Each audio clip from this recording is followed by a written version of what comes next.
இரட்சகராகிய இயேசு கிறிஸ்துவின் நாமத்தினாலே உங்களுக்கு என்னோட அன்பின் வாழ்த்துக்கள். இன்றைய நாளின் தியானத்துக்காக தேர்ந்து கொள்ளப்பட்ட வேத வசனம் சங்கீதங்களின் புஸ்தகம் 9வது சங்கீதம் 9வது வசனம். சிறுமைப்பட்டவனுக்கு கர்த்தர் அடைக்கலமானவர், நெருக்கப்படுகிற காலங்களில் அவரே தஞ்சமானவர்.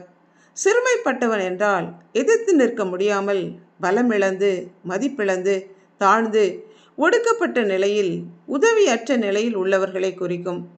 நம்மை படைத்த தேவன் சிறுமையும் எளிமையுமானவன் மேல் நினைவாய் இருப்பவர். ஏழை எளிய மக்களுக்கும் திக்கற்ற பிள்ளைகளுக்கும் தகப்பனாக, ஏழைகளையும் எளியவர்களையும் விதவைகளையும் விசாரிக்கிற தேவனாக அவர்களை பாதுகாக்கிறவராக இருக்கிறார்.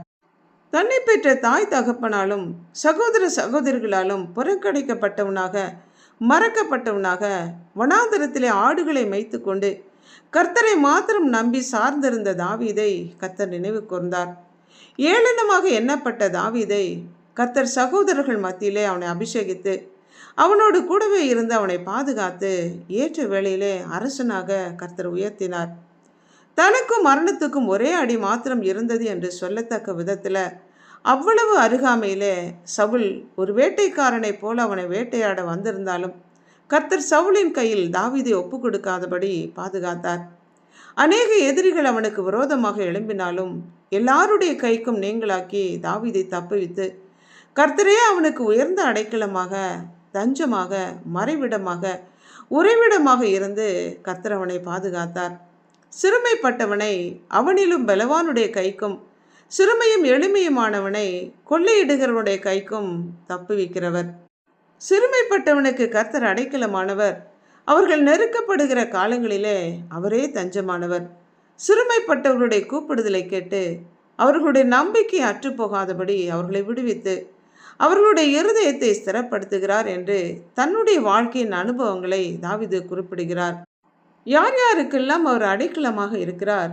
இந்த பூமியிலே தன்னால் உண்டாக்கப்பட்ட ஒவ்வொரு மனிதனுக்காக தன்னுடைய சொந்த இரத்தத்தை சிந்தி மீட்டு கொண்டாரே, அந்த மனிதர்கள் அவரை நோக்கி கூப்பிடும்போது அவர்கள் ஒவ்வொருவருக்கும் அவரே உயர்ந்த அடைக்கலமாக இருக்கிறார். யாக்கோபின் தேவன் நம்முடைய தேவன், அவரே சந்ததி சந்ததியாக, தலைமுறை தலைமுறையாக, 1000 தலைமுறைக்கும் உயர்ந்த அடைக்கலமாக கிருபையையும் இரக்கத்தையும் காண்பிக்கிற உண்மை உள்ள தேவனாக இருக்கிறார். அவர் நமக்கு அடைக்கலமும் பலனும், ஆபத்து காலத்திலே அனுகூலமான துணையாக, சத்ருவுக்கு எதிரான பலத்த துருகமாக இருக்கிறார். கர்த்தருடைய நாமம் பலத்த துருகம். நாம் அதற்குள் ஓடி சுகமாய் பாதுகாப்பாய் இருக்க நமக்கு இடம் உண்டு. இந்த அடைக்கலமானவரை அறிந்திருக்கிறோமா? அவருக்குள் பாதுகாப்பாக இருக்கிறோமா? யோசித்து பார்ப்போம், ஜெபிப்போம். இரக்கமும் அன்புமுள்ள பரமபிதாவே, சிறுமைப்பட்டவனுக்கு அடைக்கலமும் நெருக்கப்படுகிற காலங்களில் தஞ்சமாக இருக்கிறவரே, சிறுமைப்பட்ட தாவீதுக்கு அடைக்கலமாக தஞ்சமாக இருந்தது போல நீர் அபிஷேகம் பண்ணின உம்முடைய பிள்ளைகளுக்கு உயர்ந்த அடைக்கலமாக, அரணான பட்டணமாக, பலத்த துருகமாக, பாதுகாப்பவராக இருப்பதற்காக நன்றி செலுத்துகிறோம். நீர் எங்களுக்கு கொடுக்கிற இந்த பாதுகாப்பை நாங்கள் ஒவ்வொருவரும் பெற்றுக்கொண்டு உம்மையே தஞ்சமாக கொண்டு வாழ எங்கள் ஒவ்வொருவரையும் உடைய கரங்களில் அர்ப்பணித்து ஆண்டவராகிய இயேசு கிறிஸ்துவின் நாமத்தினால் ஜெபிக்கிறோம் பிதாவே, ஆமென்.